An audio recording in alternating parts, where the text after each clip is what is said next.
Betul. Mata kita buat maksiat setiap saat.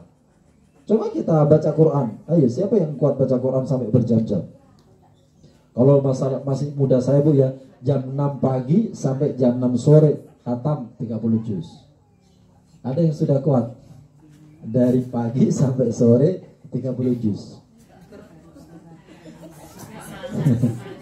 Ya. Iya. Jadi dulu masih bujangan saya dulu kan sering diundang kemana-mana desa Bu ya. Jadi kalau di sana itu namanya semaan Al-Quran. Mocone ya cepet. Ya cepetnya itu cepet yang bertajwid. Ya, contoh nih. Bismillahirrahmanirrahim. Alhamdulillahirabbil alamin arrahmanirrahim maliki yaumiddin iyyaka na'budu wa iyyaka nasta'in ihdinas siratal mustaqim siratal ladzina an'amta 'alaihim ghairil maghdubi 'alaihim waladdallin. Amin. Bismillahirrahmanirrahim. Alif lam mim. Dzalikal kitabu la raiba fihi hudan lil muttaqin alladzina yu'minuna bil ghaibi wa yuqimuna as-salata wa mimma razaqnahum yunfiqun walladzina yu'minuna bima unzila ilayka wa ma unzila min qablik wa bil akhirati hum yuqinun. Kira-kira begitu. Itu kalau kita itu sudah pada tempatnya karena kita sudah tahu letak makhraj dan juga melafazkannya. Kalau bagi orang yang tidak tahu, mocok mau gerembak sih. Kalau bagi yang tidak tahu. Allahumma shalli ala Muhammad. Nah, kemudian dalam hal ini surat An-Nur juga memperingatkan kita. Jadi kita diperingatkan oleh Allah kalau maksudnya di zaman Nabi itu bukan zaman sekarang ya. Di zaman Rasulullah itu janganlah kau panggil Nabi Muhammad itu dengan sebutan nama, yakni hai Muhammad, hai anak Qasim. Nah, itu tidak boleh. Harus disebut dengan Rasulullah, Nabiullah wa alihi washabihi ajma'in. Artinya semua panggilan-panggilan yang mulia yang sudah Allah sematkan, yang Allah karuniakan kepada Nabi Muhammad sallallahu alaihi wasallam. Jadi semuanya di langit dan di bumi ini adalah milik Allah Subhanahu wa taala, dan semua hal yang terkecil sampai semut kuda hati kita bergerak jahat atau baik, Allah sudah mengetahui dan itu dicatat dan tercatat di Lauhil Mahfuz. Aukamakal dalam kitab tafsir Al-Quran wa Tafsiri karangan para ulama-ulama Indonesia yang menjelaskan dalam tafsir tersebut. Wallahu a'lam bishawab. Kemudian kita akan masuk pada pelajaran Nasahil Ibad. Kita lanjutkan. Kalau kemarin pelajaran yang ke-8, ya Bu, coba dibuka lagi pelajaran yang lalu, yang sebelum puasa, itu pelajaran yang ke-8.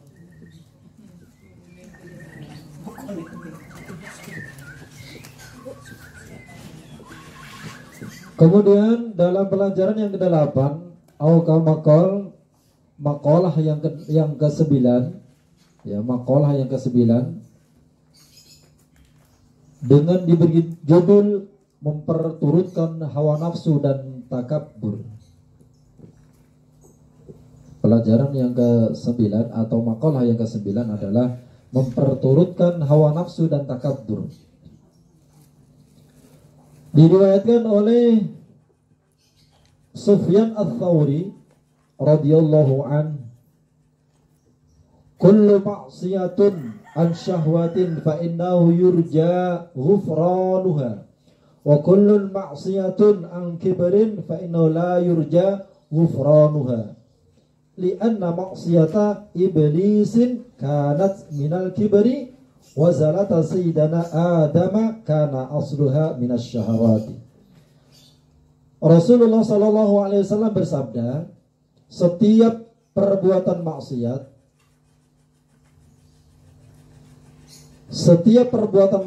yang muncul akibat dorongan hawa nafsu, sekali lagi nanti supaya jangan paham ini. Oh, jangan sampai gagal paham.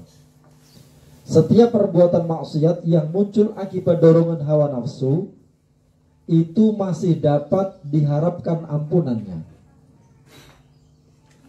Tetapi setiap kedurhakaan yang muncul karena adanya rasa takabur, tetapi setiap kedurhakaan yang muncul dari adanya rasa takabur, maka jangan diharap ampunannya. Maka jangan diharap ampunannya, karena kedurhakaan iblis itu timbul dari adanya sifat takabur. Karena kedurhakaan iblis itu timbul dari adanya sifat takabur. Sedang kesalahan Nabi Adam alaihi salam di sini disebut sayyidina, ya. Sedang kesalahan Sayyidina Adam alaihi salam itu adalah memperturutkan hawa nafsu. Sekali lagi saya ulangi, sedang kesalahan Nabi Adam alaihissalam itu adalah memperturutkan hawa nafsu.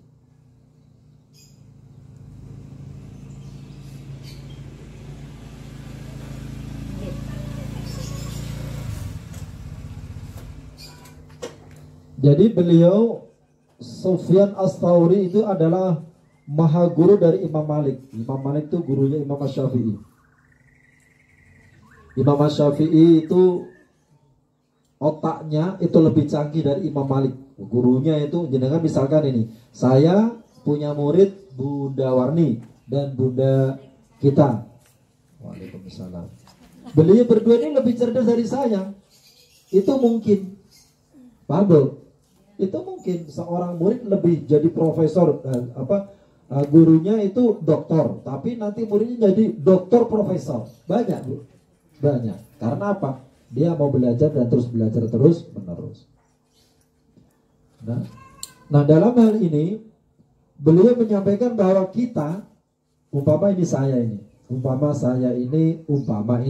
nggak mau seseorang orang lain, ya saya ibaratkan diri saya sendiri. Umpama tetangga sebelah ini ada wanita cantik, umpama kok do ngalu kabeh to, ngasem kabeh.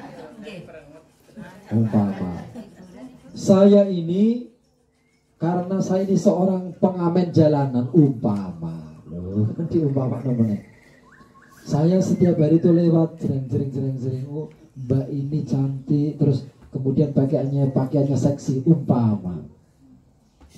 Timbullah saya itu syahwat, Bu. Akhirnya apa? Saya jahat akhirnya. Tetangga belas ini gak ada, Bu Rusmana gak ada, Bu gak ada. Iya, masuk rumah. Akhirnya saya kerjain itu. Saya nafsu, tapi bukan karena takabur. Karena nafsu ini perbuatan saya ini, ya, kalau dengan hanya nafsu, tidak bangga loh, Bu, ya, dengan berbangga, ataupun berbeda nanti kalau takabur. Jadi saya melampiaskan nafsu saya kepada orang yang cantik tersebut, dan kemudian disebutkan di sini kalau orang yang berbuat maksiat karena nafsu, bukan karena sombong, itu masih dapat celah ampunan oleh Allah Subhanahu wa taala. Tapi beda lagi, Bu, kalau saya, awas ya, sekali aku ngamen di sini udah terus ditolak, nggak bisa dikasih uang gitu kan, terus sudah 5 menit sudah panas kakinya, nggak dikasih uang misalkan, mencap aja. Nah, dalam hati saya begini, awas, ada awas, apa ini? Nah, saya mengancam, awas. Kalau sampai aku nggak bisa menangkapmu, umpama itu namanya takabur, ya. Dan bangga, Bu, setelah saya mohon maaf, setelah saya kerjain dia, dan kemudian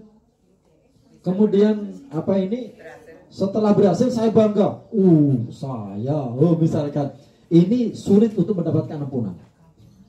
Ada takabur karena apa? Ini perbuatan iblis. Bedanya yakni disertai dengan rasa bangga diri dan merasa sombong, itu yang membuat tertutup ampunan kita dari ampunan Allah Subhanahu wa taala. Paham, Bu, ya? Nah, kalau sekali lagi Kalau kita berbuat maksiat karena nafsu, ya, contoh, misalkan ini, saya ini orang kok naik mobil semua ya, kakak saya kok tidak punya mobil, saya nafsu kepengen beli mobil, ternyata kredit. Oh, matematika saya ini masuk ini. Oh, 1 bulan 1.250.000. Oh, saya punya penghasilan kurang lebihnya 1.700.000, masih bisa, nafsu. Kemudian saya sakit, kemudian saya nggak bisa bayar, akhirnya ditarik di dealer. Itu saya itu karena nafsu, kepingin memenuhi hak nafsu saya, tapi nafsu bukan karena sombong. Nah, lebih beda lagi kalau saya, awas Warni, paling cherry, nanti aku beli Alphard. Wow. Tahunya saya benar-benar kreditnya macet. Nah, saya 2.000, rasain loh, Alphard sekarang Alpit. Mending aku pakai cherry tapi lancar. Nah, itu ibaratnya kalau kita kepingin mendapatkan ampunan oleh Allah, ketika kita berbuat maksiat itu jangan didasari dengan kesombongan. Dan tapi janganlah berbuat maksiat kita berupaya untuk mengurangi maksiat kita, karena sesungguhnya maksiat itu menutup hati kita, ya Bu ya. Setiap kali saya maksiat, baik itu maksiat kecil maupun besar yang ada di hati, ada di tangan, ada di mata, pergerakan tubuh, ini semua menutup hati, semakin jauh dari Allah. Nah, gunanya apa?